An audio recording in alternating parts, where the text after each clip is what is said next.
We go 1-3 on the three best prop bets for UFC 297, but luckily, just like the event previously, the one that ended up hitting was a plus 315 hit, so we're still up on the night. Jimmy Flick by submission comes through for us, as for some reason the public was going rowdy on Malcolm Gordon last week, but we honed in on that Flick money line plus 170, and then his best path to victory, which is normally submission, at plus 315, cash both of those. Unfortunately, Jillian Robertson goes out there and TKOs her opponent rather than snatching up the submission, something she is more prone to doing. So shout out to anybody that got on the TKO, but we were on the sub there. And then Mike Malott by submission at plus 15. Not as active with looking for the grappling or takedowns as I expected him to be, which is why I think he ended up having to go deep into that matchup and eventually got TKO'd by Neil Magny in the final round there.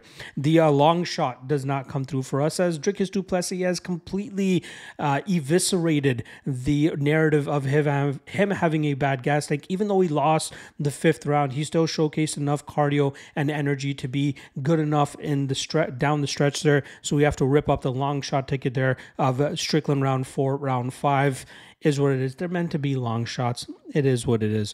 All right.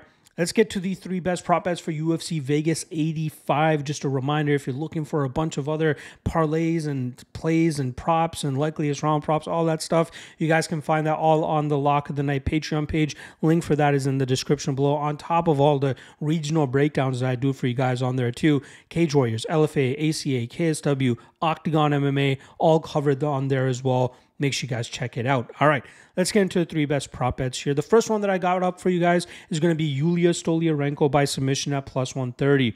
Out of her 11 professional victories, 10 of them have come via armbar. I expect her to get number 11 this weekend over at Luana Carolina.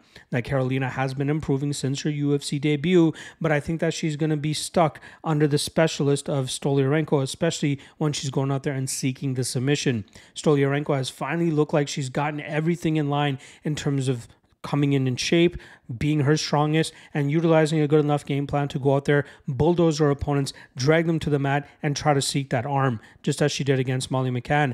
I expect her to be just as successful here against Luana Carolina, so look for Stoliarenko to snatch up that submission.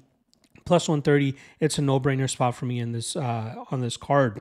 Second, best prop bet that I have for you guys here is going to be Jung Young Lee coming in by knockout.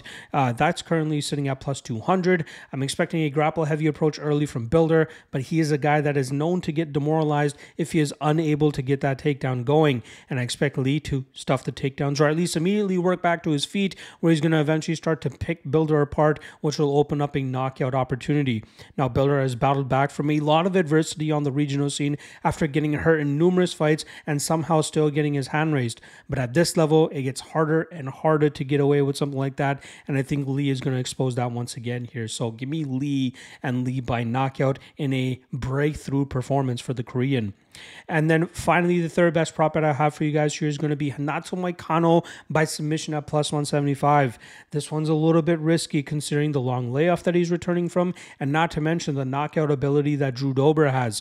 I expect Moicano to utilize his club and sub approach just as he did against Brad Riddell, and I think that will open up a guillotine, Darce choke, anaconda choke, or even a rear naked choke attempt for Renato Moicano that he should be able to complete and get the tap here. He's very dangerous with his striking, but even more dangerous when he can get his jiu-jitsu going. Give me Moicano by submission at plus 175. And the long shot that I have for you guys here for UFC Vegas 85 is going to be in the form of Alias Kab Kizriev, round 3 plus 800 against Mahmoud Muradov. Now, Muradov is known to be a guy that slows down late in his matchups, and he's going up against a guy here that's going to put the pace and pressure on him from minute 1 to minute 15, and I fully expect Kizriev to be successful in hurting and finishing Muradov late in this matchup, especially at plus 800. It's worth a sprinkle at as a long shot prop, considering how often we've seen Muradov slow down in matchups. Even in his last fight against Barberena, he won that round on most judges' scorecards, but a lot of it was due to the fact that he was just playing around at distance, and when he had the opportunity to get the fight to the ground, he was successful in being able to do so, especially because he had such a strength and size advantage over Barberena. He'll have that over Khizriev as well, but Khizriev is a very talented wrestler and grappler, and I don't think he's going to give up easy takedowns the way that Barberena did late in that matchup. In fact, I think it'll be the other way around. I think we'll see Khizriev be the one landing the takedowns throughout this matchup. Hopefully Muradov survives to the third round so that we can have a chance of cashing this play, but at plus 800, this round 3 prop is worth a shot to me.